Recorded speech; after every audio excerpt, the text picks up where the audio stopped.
everybody. Welcome to Campus Comics Cast, coming to you from Carbondale, Illinois, with special guests from the Campus Comics crew. And now, here's your host, the man with the previews in hand, Mike No.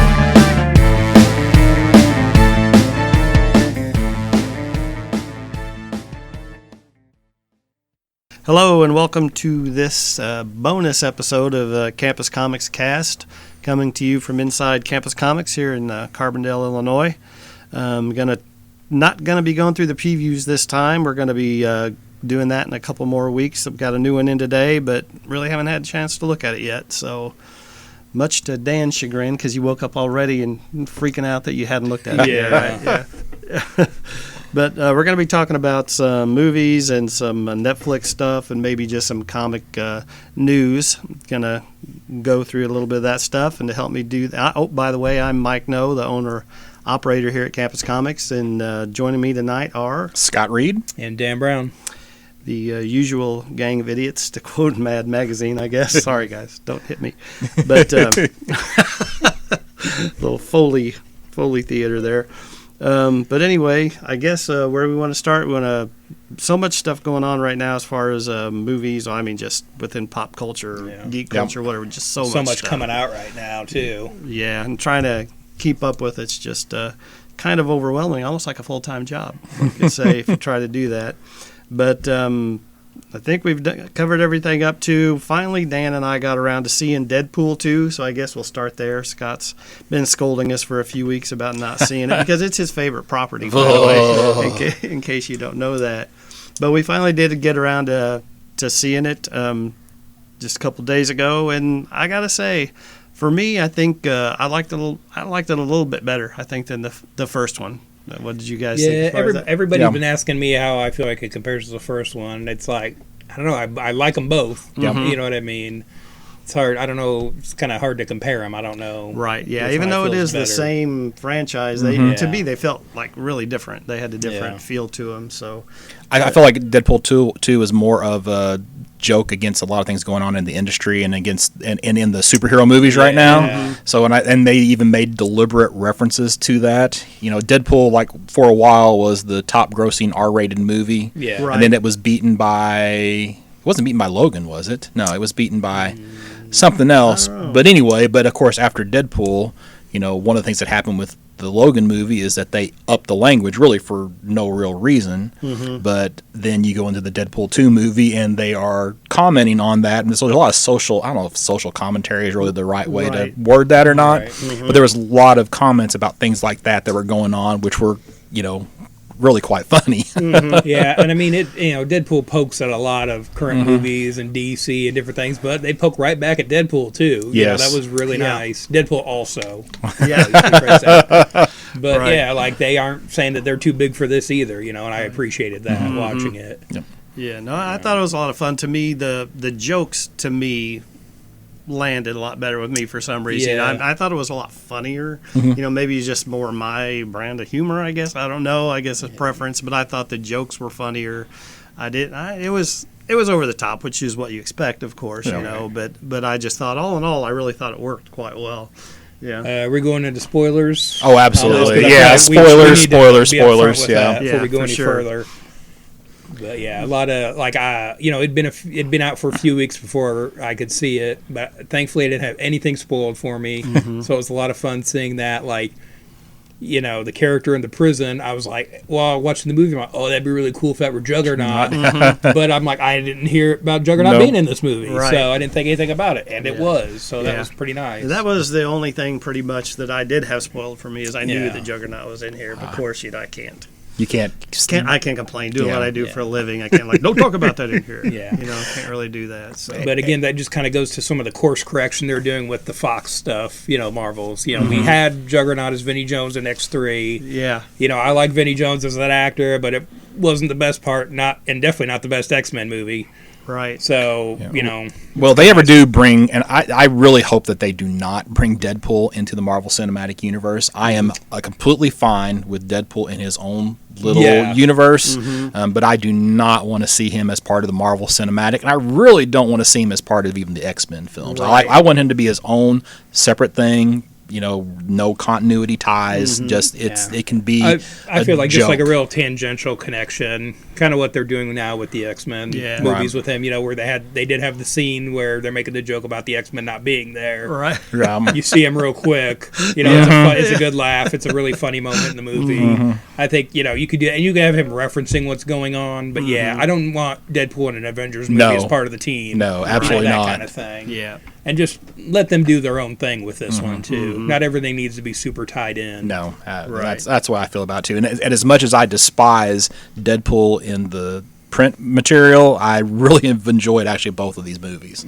To more than I care to admit. So and this one I was at the end I was laughing so hard I was crying. I mean I was crying so much from laughing at the end of this movie. So, are you talking about the end of the movie? I'm talking the post credits. The post credits, The post credits thing was just hilarious, and just again and again they just kept upping the joke level in the credits at the end. It was just so funny. Oh yeah, it really was. Yeah. But I felt like there was a big payoffs for actual comic book fans. There were a couple times in this movie where I was the only person in the theater laughing. Right. Whenever they make the joke about it, the artist who can't draw feet. Oh my gosh, that was just hilarious. And I wonder how he responded to that. Yeah, I know. he probably had to have been in the know on that was going to happen. I mean, I've got to think too. At some level, he's getting a check for this too. Oh yeah. I don't think he'd be too upset. Right, laughing all the way to the bank, literally. Right. Exactly. Yeah. And then, of course, they didn't limit their references to Marvel movies. No. They didn't last time either, I don't think. So you had the nice Deadpool taking care of the Green Lantern DC Cinematic Universe for you, so that didn't happen now. Right. Yeah. Well, I think DC's probably okay with that at this point. Yeah, too, right. Yeah, didn't they joke tweet out to him demanding he bring the Green Lantern ring back to them or something like that? I think DC did, because apparently he walked off with one, after making the movie, and so now they joke tweeted, we want that ring back. I don't blame him. I would have too. They want to destroy the evidence that movie ever existed. Yeah, for sure. But no, overall, just a really good time. Not to be taken too seriously at all. But still, some of the action sequences, it was great. But again, our movie. This is not for the kids. Not for kids. This isn't a superhero movie for the little kids. Mistake that. Hopefully, people learn their lesson after the first. In the first Deadpool movie, I saw 3 or 4 12-year-old kids or younger in the theater. I don't remember seeing any of them this time, which I thought was good. There was just, by the time we got around to it, there was just half a dozen of us in there. There weren't that many people in the theater when we walked. But, when the Watchmen movie came out, I went to the midnight of that because they were still doing midnight showings then. Right. There was a family there with little kids. I'm like, it ain't that kind of superhero movie, folks. No. So... Yeah, but that's just how it goes. Yeah, but I did like it. I think there were. I don't know. I like the way they handled it. There wasn't this main big bad. You know what I mean? It's just ended up. Yeah, there was Juggernaut slugging it out with Colossus, and then the kid did the Looper thing. You know what I mean? It's just stop him. And I think before he becomes bad. A lot of other movies that would have been a big issue. I think. I don't think they would have handled it as well. Right. Because when you get down to it, this kid is basically the villain of the movie. Right. Yeah. And then they handle that really well, where you still sympathize with the kid. You want him to turn out all right and everything, and you can see Deadpool struggling with this. Even though it's this jokey action comedy movie. Right. And Josh Brolin Cable. Yeah, it's really good. Really good. Solid. Yeah. And again, when he was cast, that's not somebody I would have thought of for that part, but it makes sense. Right. Yeah. And again, they called him Thanos at one point too, didn't they? Yeah. The movie. So, all right, Thanos. Yeah. Of course, then you had the Brad Pitt cameo. Oh yeah, Vanisher. The Vanisher. Yeah. So the old X-Men. Can I villain. point out that Vanisher doesn't turn invisible? He teleports. Yeah. Anyone want to bring that up? But whatever. I mean, they kind of do what they want with these characters. Right. Name only. Marvel movies. Well, when they it ended up being, those characters are there for nothing, really. Yeah. With the exception of Domino. I will say that's probably the one thing I'm kind of disappointed in with this movie is because I've wanted Terry Crews in a superhero part for a long time. I wanted him to be Luke Cage. I wanted him to be Black Lightning. I didn't get those. I'm like, okay, we're finally getting him in something, and it's just like a throwaway part. You know what I mean? Right. Well, he does come back at the end, so there's still a chance in the future. So for Deadpool 3. Yeah, we'll see. And the thing that has surprised me about both of the Deadpool movies is, for as jokey as they are and over the top and ridiculous, they have a surprising amount of heart. Oh, you know yeah. what I mean? Yeah, Especially for with the, so if you're, there is a lot more to it. It's about the jokes and the action, the ridiculousness and all the overtop stuff. But the relationship between him and Vanessa it's good. It's well done. Right. Like that. So yeah, there's that. The supporting cast was all really good. Leslie I Uggams, feel like Glenn the Howe. movie comes off as really crass if you don't. Oh, yeah. that, Yeah. You know what I mean? Yeah. And some movies probably could pull that off, but I Right. don't think this would be as good a film if it wasn't. Right. Yeah. Didn't have that in there. I agree.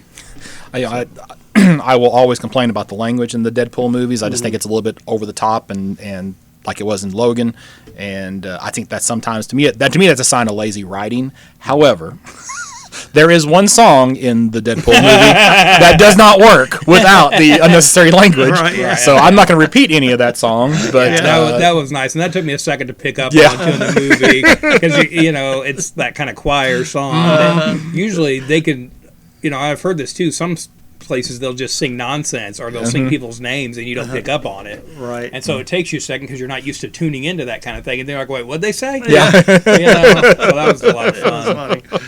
Funny. How bad were they trying to force in the Deadpool X-Force suit there at the end?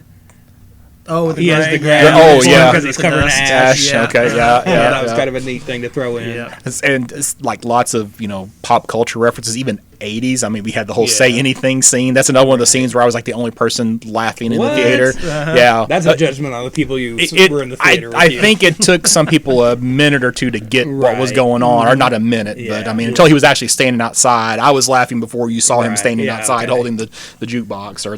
right. Yeah. But let's see. I don't know if I got anything else on my notes. Not So too much. I think yeah. Dan enjoyed the Black Tom. Oh yeah. Stuff a lot. First off, I never expected to see Black Tom Cassidy in any movie. Any movie, yeah. And the fact that they did it like this, I thought was really funny. I really appreciated those jokes. Yeah. I was kind of expecting to see some more cameos in the prison scenes, but again, it's like okay, but the conceit of the prison is they all have collars on that depower them. So, how much of a cameo would you really get? Would you feel disappointed if you saw these characters and they weren't using their powers? So I'll let that slide. They spent all their cameo money getting Brad Pitt. So. Yeah, exactly. I think I heard somewhere that he just worked for scale. Just Maybe to do that, just because it was only like a couple of hours for him or something like that. yeah. He just happened to be in a spot where they could do it. So Right. Yeah. So, all right. So, anything else you want to add, or we just want to give our ratings on our it? or- ratings on it or whatever. So I mean, I didn't hear too much about the director on this because I know it's not Tim Miller who did the Right. first one. I can't remember who it is I right don't know off. either. And I wonder how much that plays into the kind of differences people are feeling between the two movies. And how much is the writer and I can't remember who it is either, but I do remember. I think this landed him another pretty good directing gig. Yeah. I can't remember what that is either, but I think it was a good career move for him. I think. Do you think they'll make another one? I can't imagine that they I wouldn't. can't Right. either. As long as Ryan Reynolds wants to keep doing it, I think is what it Yeah. will boil down to. Yeah. So I don't really thought it was leading to the X-Force movie, but the way they played X-Force, I Yeah. don't know if they kind of just I could see them. I could see Cable and Domino getting a spin-off called Right. X-Force with like new characters and Yeah. stuff like that because they were talking about an X-Force movie for a while. Yeah. And of course, why wouldn't you spin it out of Deadpool at this point? From Fox's perspective. Yeah. Right. So, but any more news on the pushback X movies? Because New I haven't Mutants heard has been anything. pushed way back, and Yeah, so I was the don't know Dark what's going Phoenix on with movie.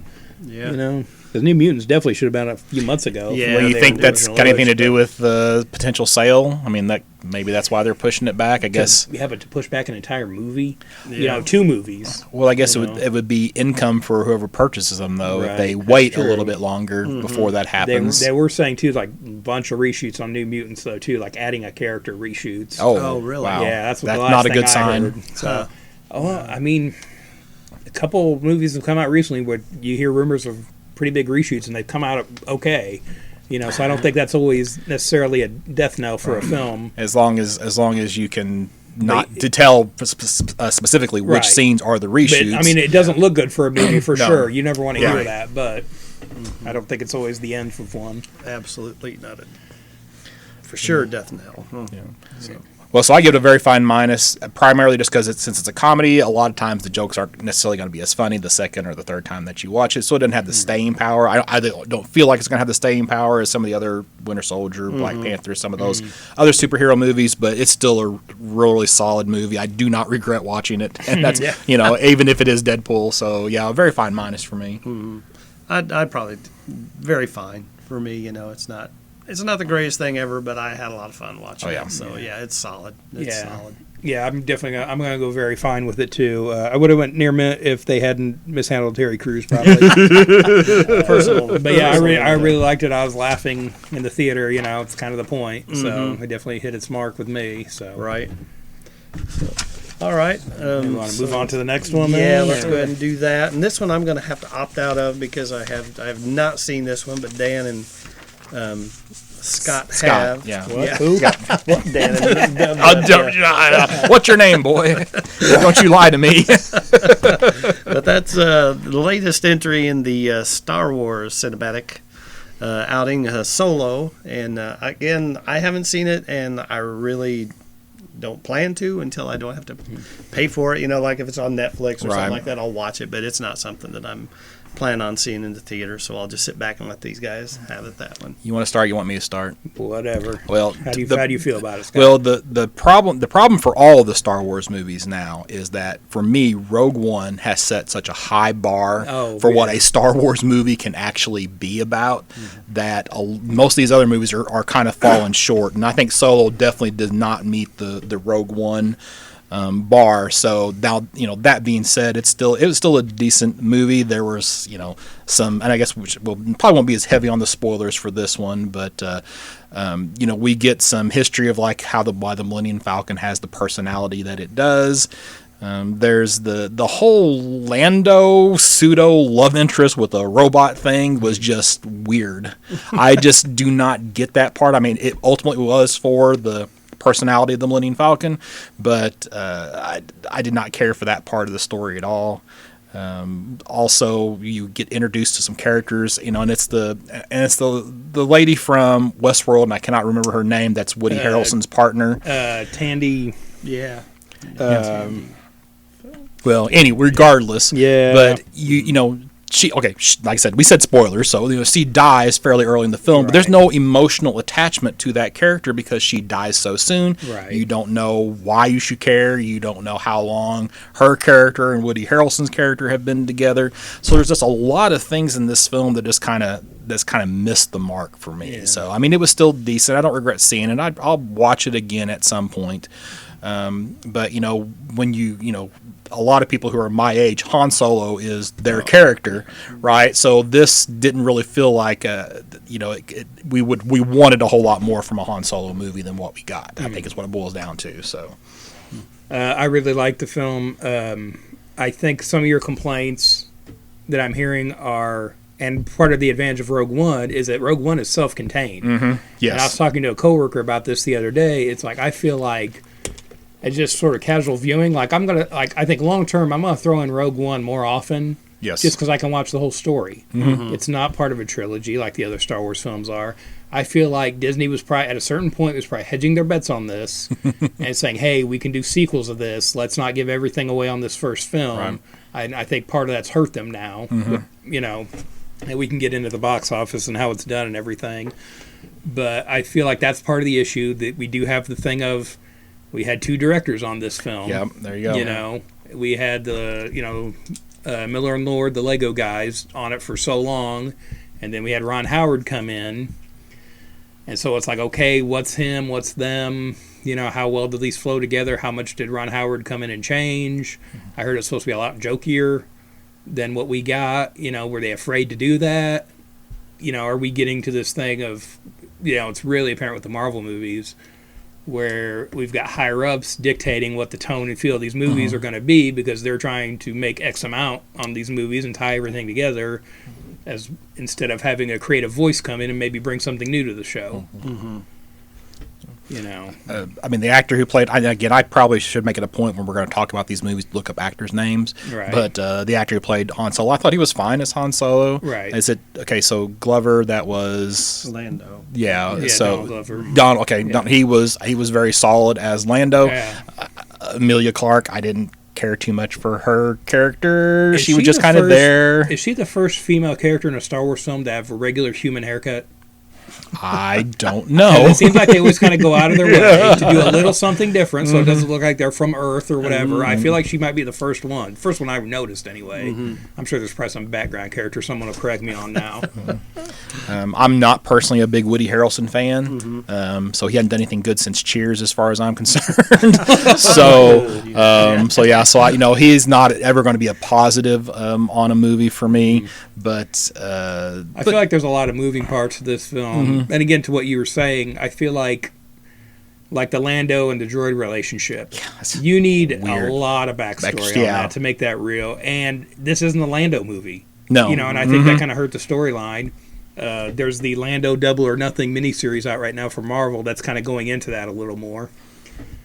But it's like, there's there's the backstory of Woody Harrelson's crew, and again, we don't know how long they were together. What's the monkey guy's deal? Yeah. You know what I mean? He died pretty early too. It's like deaths don't have any weight. Yep.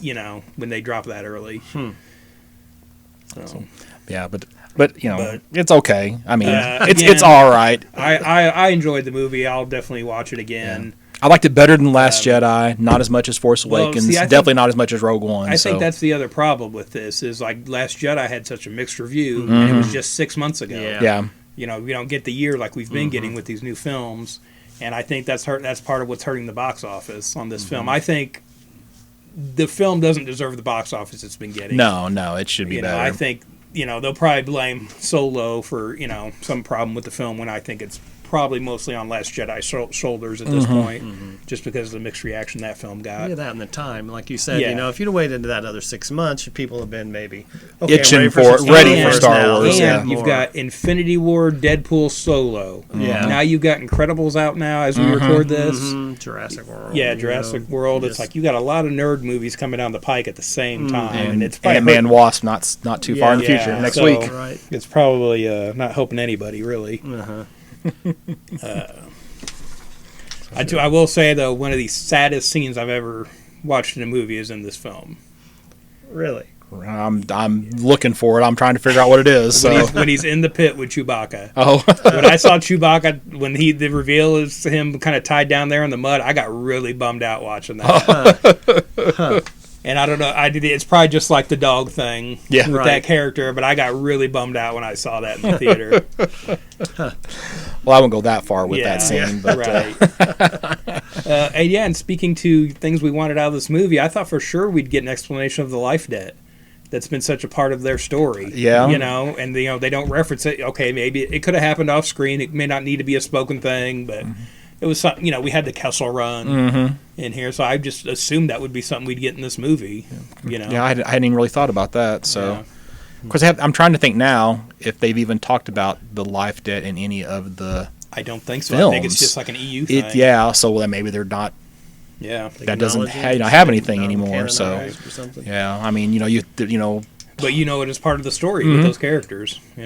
well, it's part of the story we know from the past. Maybe it's Right. not part of the current Right. story. So, Oh, here's the other thing. Some of the other Wookiees in this film, I'd have to go back and look, but I feel like some of those were designed after Chewbacca's family from the old holiday on the holiday special, Because some of them look kind of weird, and I'm wondering if they went back to that.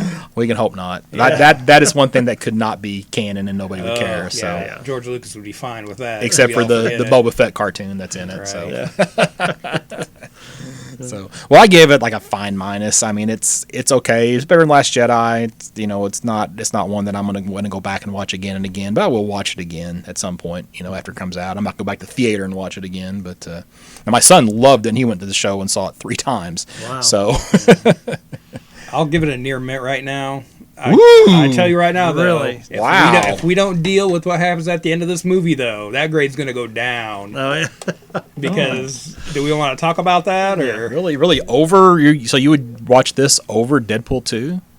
Yeah. Wow. Probably. Okay. I just as a whole, I think I enjoyed this more. Wow. Okay. All right. That surprises But, me. but So- again, Really but liked it. again, Really liked it. don't bring up what you do at the end of this though, and just leave me hanging. Yeah. You know. Right, yeah. So. I'm going back trying to figure out which scene you're talking about. So Well, who it's they this, brought it's in. the reveal at the end of who they all answer to. right. Oh yeah. Yeah. You know, Okay. and again, it was a couple weeks before I could get to this one, and I avoided spoilers, thankfully too. So that was kind of a nice surprise at the end for me.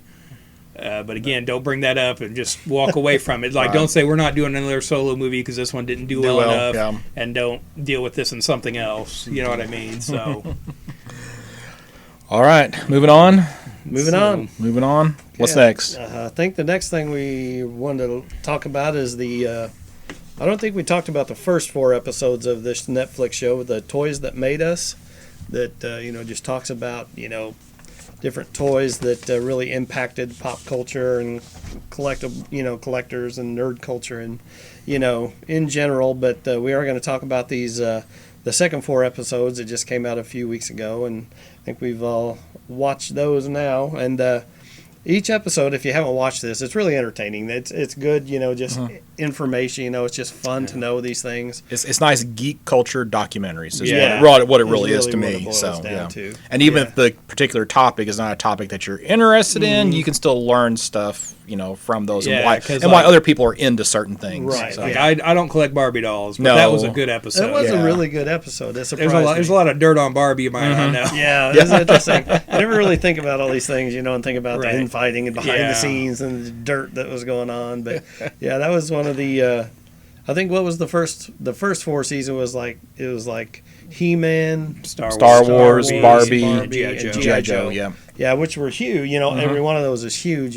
This second 4 episodes that we're going to be hitting on a little bit during this episode are Star Trek, Legos, Transformers, and Hello Kitty. Yeah. Again, so these properties weren't as interesting to me. I feel like overall. they really led with the heavy hitters on the first batch Yeah. of Right, yeah, episodes. I think they for knew sure. what they were doing. They wanted a strong lead for this series, so I think that's kind of what you see in the way Yeah. they split up the franchises. Right.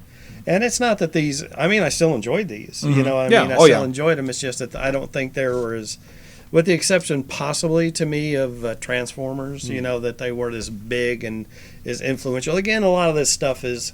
I'm of the wrong generation. You know what I mean? So this is stuff that was behind. My kids were into this stuff. More so than me.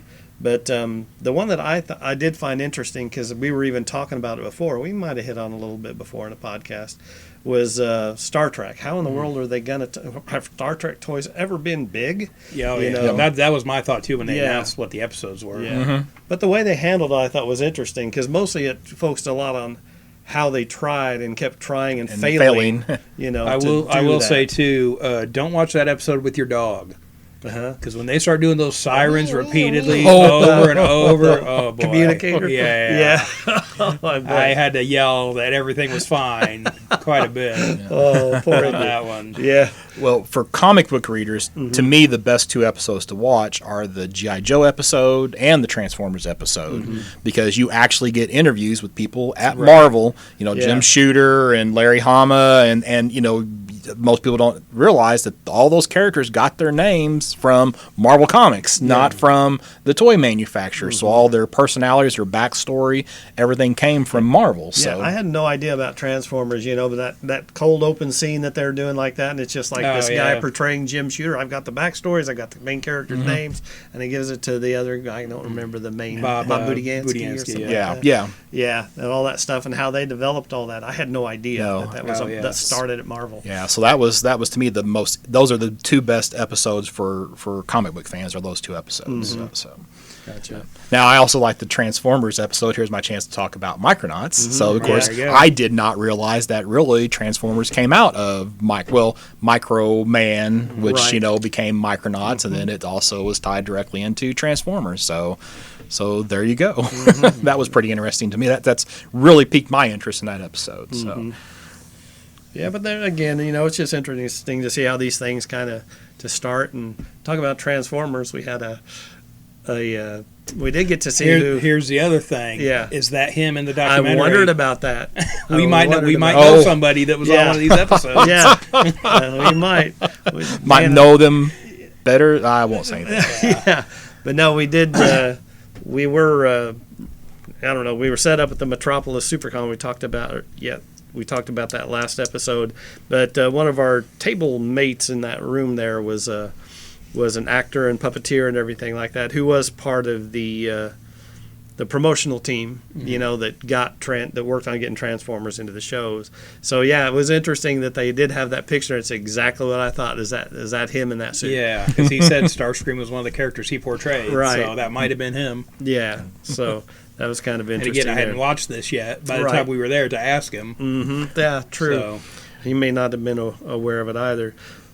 Okay, we've talked about that. Is there anything else you want to add about that? The only other thing is, like, on the Lego episode, one thing that's really interesting about the Lego episode is that you learned that Star Wars nearly killed Legos, which is hard to think about, that the Star Wars brand could actually almost kill a product like Legos, but it was really close. It seems to be a similar theme that they had with Star Trek, is timing. Timing, yeah. Timing's a big part of that, and like Star Wars merchandise is always going to hit big when there's a movie to support it. There's always going to be so much of a demand, all the time for it, but it's really going to hit around these movie releases. Times. Yep.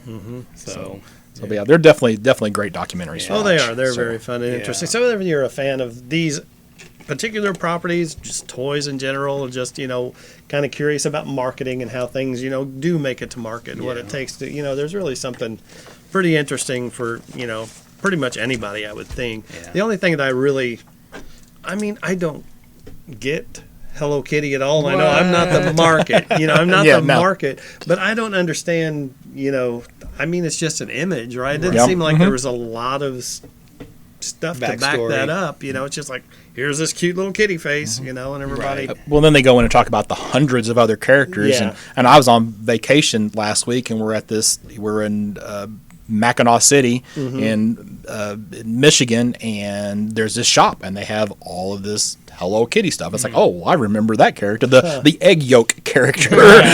They have, coffee cups and plushes of this egg yolk character. It's like, hey, I recognize that from Toys That Made Us. So yeah.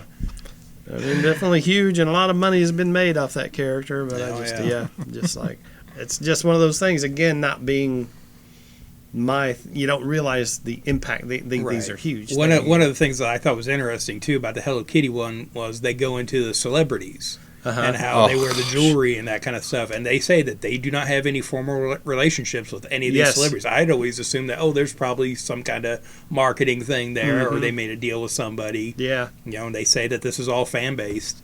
That's amazing for them. Yeah, and just to see celebrities like that, and like saying Hello Kitty was my best friend that got me through all this tough times. It's just like, well, great for you. It's not for us guys, right? No. You know what I mean? Not. That's the thing. It can't all be about us. Yeah, so. No, it should be. Something I found kind of interesting of the Star Trek one I hadn't kind of realized was, they go into how many Next Generation figures Playmates made, and I was super into Next Generation growing up. That's my Star Trek, right? And I got to thinking, like, why don't I have any of these figures, you know what I mean, or anything? And then I realized, okay, I'm of the age where collecting toys wasn't necessarily a thing you did as you got older. Right. And I realized I had gotten out of toys at that point, and it was that period of my life where that's not a thing yet. Right. It didn't used to always be this way, kids. Yeah. You know what I mean? You were kind of looked down upon if you were older and you were still collected toys and things like that, Yeah. Something I did. Oh, I'm sorry. It was just like I got to thinking about that, and like that was kind of a weird period, with that for me, because I specifically remember when I got to a certain age, we're like, okay, we're taking our toys to. I don't think it was a homeless shelter, but it was definitely some charity organization, and that was kind of how my parents sold it to me. As you're getting older, we're going to give these to people who are less fortunate. You know what I mean? That's what we're going to do with our toys. I wish I still had all that stuff, because I would be much more fortunate now. But, that was the thing. And I remember I just got to thinking, like, well, when did I start getting toys again? As I got older, and I realized it was the Tick action figures to the Fox cartoon. I really liked that show. I started getting the comic. I got a couple of the action figures. And I got a pretty disapproving look from my father when I got home. Like, why am I buying action figures at my age? Oh, really? Kind of thing. So... Interesting. Times have changed. Yeah, you know. for sure. Yeah, it's not like But that this at was all. definitely not always the norm. Right. You know. Yeah, one of the things I didn't realize during the Star Trek episode again about that was whenever they talk about all the different companies, Amigo to Playmates to all this and all that, that finally where they really hit their stride and did a lot of things was with Art Asylum toys, and I didn't realize then until I saw this documentary that Art Asylum is now Diamond Select Toys, which is Diamond Select is Diamond, which is the catalog, the previews that we go through. So that's and I mean I think if you look at a product, it makes a lot of sense. You can see it's the same guys and that kind of thing. And I feel like Art Asylum was around for that long, was it? No, I don't think I so. remember seeing some nice toys. I don't know if I even ever picked any up. Right. I remember seeing some Spawn toys and stuff like that. I think that I think that had some Art Asylum stuff on it, but it wasn't a lot. So I mean, they must have swooped them up pretty early. And, they did do some nice Star Trek figures. I remember. I remember specifically they did a line of Borg figures, and it was sort of like a what if, where here's a Klingon that's been assimilated by the Borg, and some cool designs like that that were pretty neat. Cool. All right, so again, recommend that. Can't really. Do we want to rate it or just say watch it? Yeah, it's definitely worth good. watching. It's so. fun. Yep. All right. I'm gonna hijack for just a second because this is something I actually found. I got an email about this today. So if you are not aware of it, there's this website called Humble Bundle, and what they do periodically is they offer books or comics or audiobooks, as is the case of this. Our computer software is actually the big thing, computer games and computer software. But basically everything that you pay goes to charity. Well, they have a audio book bundle that just went up today. I didn't check when it ends, but they're usually up for 10 to 14 days. But this is a DC audio book set. So if you donate $1 to charity through their website, you get the DC audiobooks Green Lantern Heroes Quest, Wayne of Gotham, Batman the Stone King, and Green Lantern Sleepers Book 1 and Countdown.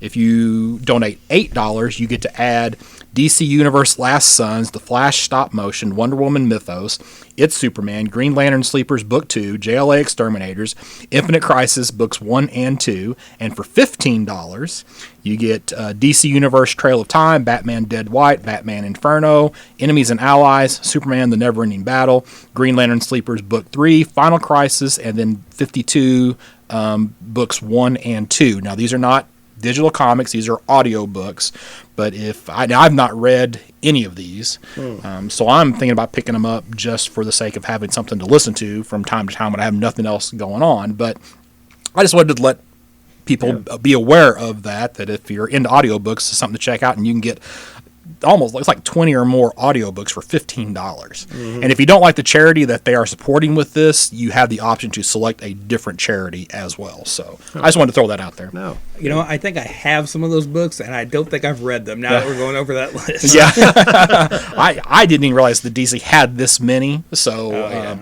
but they'll creep out every now and then. Yeah.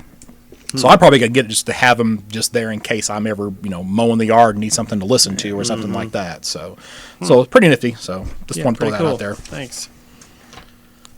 All right. Yeah, spend money on something that can actually do some good. Yeah. There you go. And for $15. Yeah, and to be clear, Humble Bundle is not supporting the show. Or No, we're not getting any kind of monetary, supplement from them. No, to promote that. Plus, we would let you know if we were. So. We would let them know. Yeah. Oh goodness. So, all right. Moving on. I guess we want to just talk about a couple of things happening within specifically the comic book industry. There's quite a bit of stuff going on over at DC, one of the big two. A lot of stuff editorial-wise, staffing-wise, and everything is I don't know what's happening. I don't know what precipitated all that. Well, I have a feeling, it goes back to dollars. But if you haven't heard, pretty much they let go Diane Nelson, who was what was exactly her position? I think it was president, wasn't it? Yeah, because she took over for Paul. Paul Levitt's got demoted when she came on. Yeah.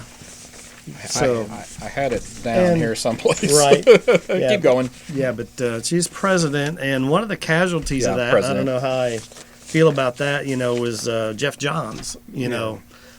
I mean, granted, he's going to be fine. You know what I mean? Right, You yeah. know, it's he's not like, he's doing better than all three of us at this yeah, yeah. So, Combined. yeah. Times so he's going to be 200. fine, but you can't help that. You know, some of the stuff he's, getting is pretty much a golden parachute. They're not saying he was let go or any of that kind of stuff, but they're just saying He's moving on to creative full time. yes, yeah. Which ultimately would be better for us, probably, because he's a good writer. Oh, yeah, you know what I mean? sure. We'll probably get some good books out of this, right, but it's probably not the way he wants it to go down. right, See, yeah. Now, of course, I do not follow this kind of news on a regular basis myself, so I had to go online and search out articles to, what you guys are talking about, and none of the articles that I read really made it sound like it was a forced firing. It's like that they, I've already forgot, Diane Nelson, I mean, she had a previous leave of absence. She's been on sabbatical. Yeah, because they said that she wanted to spend time with family, and apparently during that time she also had either back surgery or had some back problems, and she actually stepped down before she came back from her leave of absence, which makes me think that she either is decided that she wants to just spend time with her family, or B, the back problems were such that she didn't feel like she should go back to work. So from what little I read about it, it just didn't seem like it was even somebody saying, if you don't step down, we're going to fire you. I didn't get that feeling from the articles that I read, but I feel like part of this is reading between the lines on our part. I don't think if that were the case, I don't think they would present it that way. You know what I mean? My thing is, like, when do you step down from a job necessarily? You know what I mean? well, people do retire and people do go on to better things. So, Right. But is Jeff John's situation better for him? if it's what he what I wants mean? to do Right. versus, But he's also being demoted at DC. He doesn't have the sort of position that he had with Jim Lee either now. okay. So again, this is sort of the cynical, aspect of me, I guess. But when I see that, I feel like that's, kind of being pushed aside, but they're being, generous about it with him. Yeah, just like usually whenever Because he's executives let go, their people go too. Yeah. And he was really close with Diane Nelson. That's what I was getting ready to say. That's Was kind of what it looks like. maybe when she left, Yeah. that then whoever is now making the decision decided we need to do something with Yeah, his position. So his position might be a little bit more forced, but I don't feel like from what I read that her leaving that's was the thing forced at all. Yeah, there's no way to tell with that Yeah. really. Right. And this is all speculation. Yeah, Oh, This is all just it'll us be 20 talking. years before we ever hear the truth on this stuff when everyone's old and doesn't care. But yeah, it's kind of connecting the dots too, because now Johns is getting a pop-up imprint at DC. Lots just of, feel like screenplay for this is what I read. Screenplay for Green Lantern Corps movie, DC Comics imprint Killing Zone, new pop-up slate of books they're going to do with newer and lesser known characters. He's going to write a Shazam comic book series. Right. He's going to finish up Doomsday Clock, and then of course we still have the Three Jokers that was actually part of New 52 that's going to carry over into Rebirth. So, But it's also screenplay on that Green Lantern movie, Yeah. not producer like he was on the last one. Right. So that's a big red flag for me right there. and here now this article that this is from CBR, so Okay. reference there, Yeah, comic book resources. reputable site. Yeah, we'll write the screenplay for Green Lantern Corps as well as produce. Oh, okay. So they still Yeah. have on as producer. Yeah. Now, Okay. I just was just reading off some couple of things I'd underlined whenever Okay. I'd read the article, but so who knows? I mean, but Right. that could all change, and just because he's writing a screenplay doesn't mean they'll ever make the movie. Yeah. Right. So, but it's supposed to be based on his run of Green Lantern as well. So, Yeah, and I think they did say the other day, or he announced it will be Hal Jordan and Jon Stewart in that film. So I assume they're going to go for like a buddy cop kind of thing with that. and he's still credited with writing and executive producing the Patty Jenkins directed Wonder Woman sequel for November 2019. Yeah, these are things that are already, going. Yeah, he had his hand in the Titans, series. So there's a lot of stuff going on there. That's a whole other thing too. That app. Oh, yeah. Oh, yeah. DC Universe. Have they talked about pricing on that or anything? I Still haven't. haven't heard anything. Okay. But they are saying, like, I think they said late August. So it'll be interesting to see what all that really is. And what it all means. Right. Yeah. All right. But they haven't hired a new president at DC though yet, have they? There's some interim guy. I can't think of his name. But Yeah. I haven't got a call yet, so I'm not sure. You're waiting for your call back on an interview. I'll be checking my email when we when we finish up here. DBDC, that's pretty close. Yeah. You know what I mean, I'm probably the guy they need. There's also been some news about the Black Label Yeah. line yeah. too. So I think everybody kind of saw the writing on the wall for this. Is The Batman White Knight series will be collected under the Black Label imprint. They are saying some other previous books are going to get rebranded with the Black Label, like Dark Knight Returns and Kingdom Come. So kind of these perennial bestsellers for DC will all be kind of under this umbrella now, it sounds like. Gotcha. So almost like they're pulling the Elseworld stuff into that label. Yeah. But I think probably just... The probably the higher end yeah. Elseworlds. You know, Hope Batman Holy Terror will not end up with a Black Label reprint. It wasn't Batman Holy Terror. It was just Holy Terror. Yeah. But was that even that wasn't even a DC book, was it? No. That was indie. no, I'm talking about the Batman Holy Terror Elseworlds with the religious overtones that Norm Brayfogle did back in the day. Not the Frank Not Miller the Frank Miller Holy Terror. Terror. Okay, all right. Two different things. Gotcha. Because that was written for a Batman story. It just wasn't produced as a Batman Right, story. yeah, this was an Elseworlds from years ago. Okay. My bad. But, yeah, and I think the Batman Damned might be in the new catalog, but again, that's probably something we'll talk about next time. Okay. Because I think that's supposed to start coming out soon. And I did pick up Gates of Gotham. I haven't read it yet, but I did pick that up. So just FYI. It's a good time there. Snyder, right? Yeah, Yeah. I think that's one of the earlier Batman things he did. Gotcha. Okay, I'm going to derail the conversation here for just a second. So while I was looking up the information about the DC stuff going on at DC, I find this article again on Comic Book Resources about Bendis on Superman, and this is almost like Bendis is giving the middle finger to Superman readers, is what I feel like. I kind of really? feel that way reading it. Okay, but it's like, so apparently Brian Michael Bendis is bringing back Nuclear Man from Quest for Peace, and that is just like, that's first I thought, really? Really? No, this is great news, Scott. No. Because I've got the Quest for Peace movie adaptation, so I technically already have the first appearance of this character. So hopefully that will skyrocket. It actually, you need to sell it now, okay? Because I went and looked online, because I actually had a copy of this at Superman Celebration before this announcement had, and I literally gave it to the guy because it was so worthless. So he bought another book off me, and I just threw it in.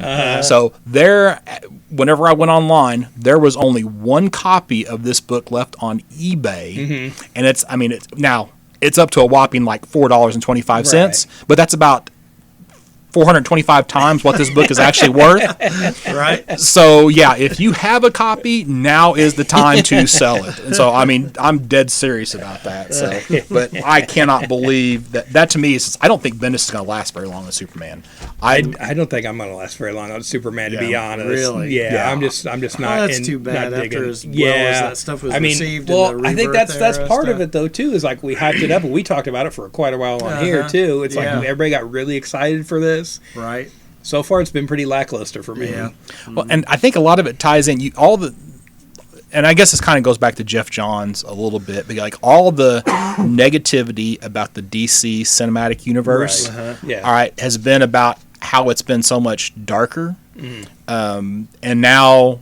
So it's like Superman, the comic is going back to the 1970s Christopher Reeve, right? And I really like the early DC cinematic universe, Man of Steel, Batman v Superman.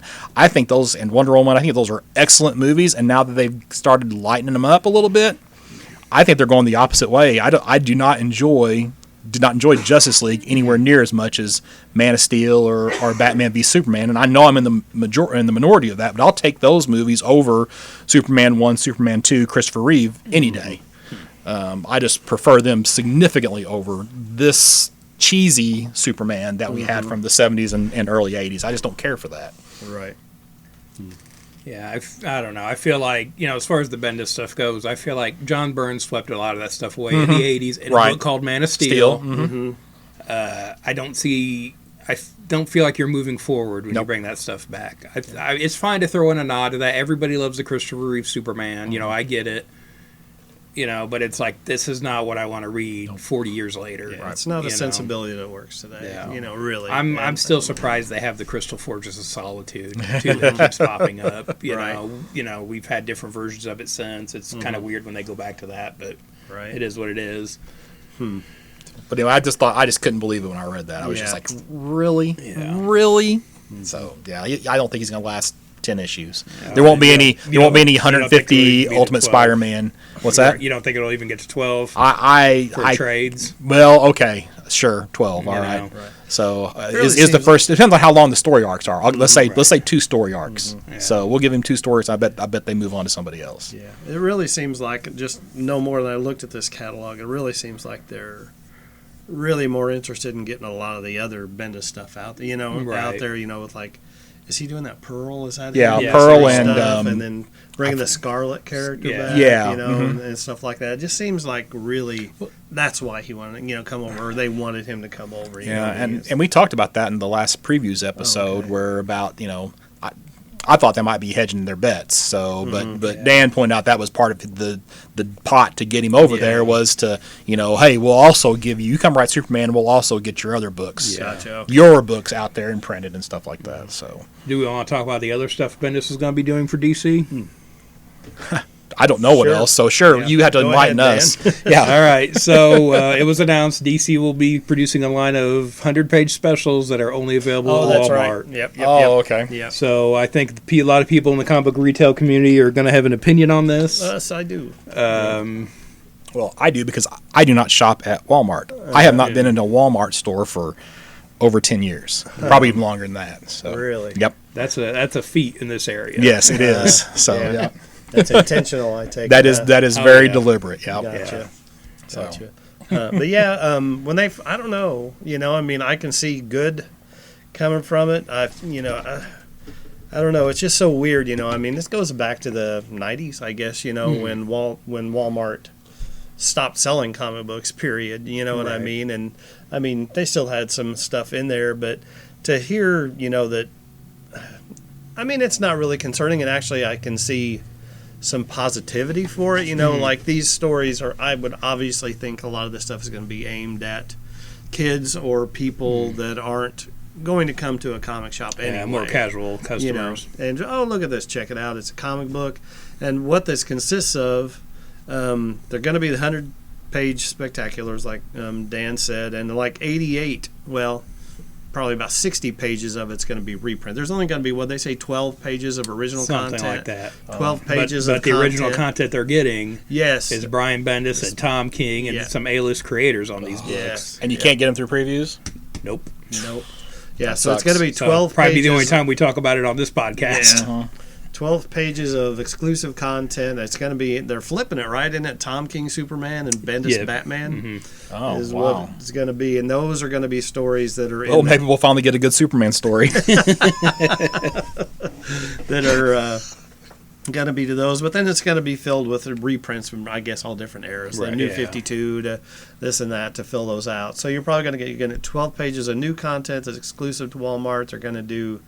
What the book that size is probably going to have 22 to 28 pages of ads, either how. So you're going to get about 60 pages of other reprint stuff, probably a couple other issues in there. And what they are going to do is they will make that content available to retailers such as Campus Comics in the form of trades later. Yeah, right. Collecting the story, collecting the original material. Yeah, going to collect that original material and put it out in trade paperback form.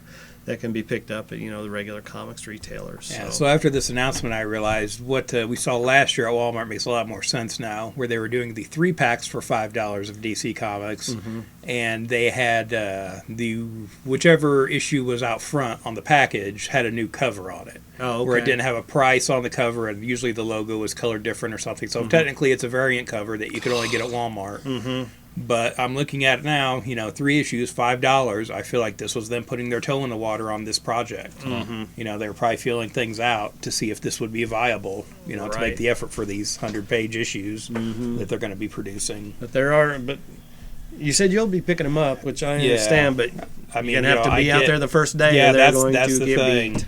That's the thing, and they'll all be folded in half from people flipping through them, all the comics are in those in Walmart, Toys R Us. Unless they throw a poly bag on these things, these books are going to be wrecked. Yeah. They're going to be bigger issues. They'll probably be falling over on the stand wherever they put them. Right. They'll be what, $7.99, $9.99? No, it's $5. Really? Yeah, for these 100-page books? Oh, okay. It's supposed to be a $5 price point. again, I think that's why the 3-packs were $5 before. Probably Just seeing if they could do something with that. Yeah. So basically, probably 3 stories for $5. Yeah, kind of thing. So, but again, it's kind of goes back to the old days of newsstand. You got to catch it. I mean, are you going to be able to buy these on Walmart's website? Do you trust them to buy this on Walmart's website? Right. And then they send you the wrong book or the wrong issue or something. But you will see people flipping through these and them getting tore up. Yep. As a collector, I don't prefer that. You know what I mean? I want my books in as good a shape as I can get them. Which is why you should be a pull customer at Campus Comics, because then your books are put back for you before they ever hit the stand. That is Anybody's correct. sweaty hands get on them. right. Exactly. Only Mike's sweaty hands. That's the only one. And he doesn't have sweaty hands. No. So that's what Dan tells me anyway. Mike doesn't have sweaty hands. Clammy, maybe. That's what He wears the gloves while I he's do. working through your That's books. yeah. So, Yeah. But Yeah, again, there's a lot of negativity about this, but the reality is 2 years, Yeah. if that. yeah. it's not- This won't be a long-term thing. Walmart won't, this isn't going to blow up Walmart's. They're not going to be right. behind this. Yeah, and it may end up being you know. potentially a lot of hassle for them for very little yield. Yeah, you for know sure. what I And for mean? DC, I would think too. Yeah. And again, there's think. always the chance that somebody picks this up and then they want to Yeah. go to the comic shop. They want to get Where more. can I find more of comics. this stuff? Yeah, So it's just like, and then they find us, hopefully. Yeah. So yeah, it's like at first I'm like, oh great, Walmart's getting back into comics, and they're just like, it's not gonna, like you said, it's not gonna be permanent. It's gonna be not gonna be a major thing, and we're Yeah, still and, gonna and do what like we do. when I was a kid, I would pick up comics there, and Sure. I'd buy bags and boards there because they had them. Sometimes they only fit Marvel books back then in the early '90s. Because Marvel books were a hair smaller than DC. But again, I'm been going to comic shops for almost 30 years now. Right. So Yeah. So. All right. Was there anything else anybody wanted to talk about? That's all I had. So Nothing. think that was about it. That's it. All right. You want to talk about anything coming up or? What is coming up? Well, I guess I'll go ahead and mention I got 4 conventions coming up Okay. that I'll be at FWACCon in Lawrenceville, Illinois, July 7th and 8th, and then Campus Comics and Berg Comics will be at Berg Comics Con August 18th in Harrisburg, Illinois, and then of course we have Don Kramer as our featured guest for that show. SalukiCon September 29th and 30th in Carbondale, Illinois. Both Campus Comics and Berg Comics will be there. And then Berg Comics will be at the Paducah Galaxy of Heroes convention in Paducah on October 13th. Have you just? I haven't decided, but I think I'm going to go. Okay. I'm gonna hold him and let him know. Yeah, this is exclusive news. That's right, breaking right there. So now this is one thing that's nice about the Paducah Galaxy of Heroes convention. They're really trying to do it right the first time. As a vendor, they're not charging us for space. They're not charging admission. They're doing, if you're into the cosplay, the people who are running are huge cosplayers. So if you're into cosplay, I'm sure they'll be doing some stuff. Yeah. So that's something else to keep in mind. If you're within driving distance of Paducah on October 13th, it's the location is large, though it's a little isolated. It's at the Traders Mall, which is actually south of Paducah. So that's going to be October 13th. So Berg Comics will be there for sure, and you'll probably see Campus Comics there as well. So, all right. Well, if there's nothing else from you guys, we'll go ahead and wrap this one up and say, like I said, we'll be back in a couple more weeks with another look at the July previews. Everything's going on there, but we hope you enjoyed this episode. And again, just stop in and see us. Like Scott mentioned, stop in and see, start a pull list. It's pretty simple. There's just a little handout I'll give you. Explains everything. It's pretty straightforward. Not a lot. You don't have to, buy 20 titles, to get on a pull list or anything like that. We have a pretty small requirement. So just stop in, start a pull list, check out the store. We're here at 816B East Main Street here in the middle of Carbondale. Phone number is 618-457-6011. And just like us, follow us on Facebook. And I guess that's about it, Scott. Scott Reed, birdcomics.com, BURG. You can find me on Facebook, Instagram, most of the social media stuff, and of course at the conventions coming up. If you want more information about those conventions, you can message me on Facebook or send me an email at admin@birdcomics.com. And this is Dan Brown. You can find me at Detective651 on Twitter, WordPress, and DeviantArt, and at Campus Comics on most Saturdays. Indeed. All right. Well, I guess that'll do it. Hope you enjoyed this episode, and we'll catch you soon.